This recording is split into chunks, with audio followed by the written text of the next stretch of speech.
Hello there. We are closely watching thunderstorm potential later this afternoon through tonight into Wednesday morning. We have a front that's going to blast through here, and the biggest risk really is going to be big, strong, damaging straight line wind gusts 70 to 80 plus miles per hour as this line of thunderstorms moves through. And I want to kind of take you through it hour by hour.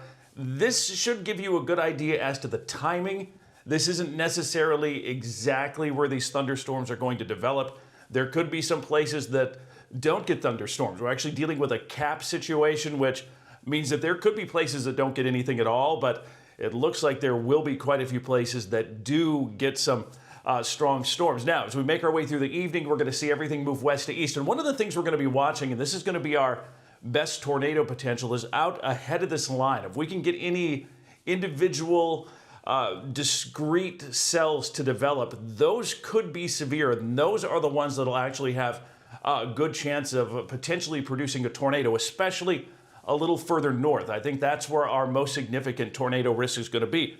But as we go through the night, you can see how everything kind of pushes past the James Valley, eventually to I-29, and then late tonight, everything's going to continue to push east into Minnesota and Iowa, and then we're going to see this whole situation kind of happen all over again tomorrow, basically along and east of I-35 into eastern Minnesota, western Wisconsin, eastern Iowa. Now, what happens tomorrow largely depends on how everything kind of evolves and pans out overnight tonight into tomorrow morning. So we'll have more on tomorrow once we get through tonight. But for now, be weather aware. We will likely see thunderstorms developing across much of South Dakota, into Minnesota late tonight into tomorrow with 70 to 80 plus mile per hour wind gusts.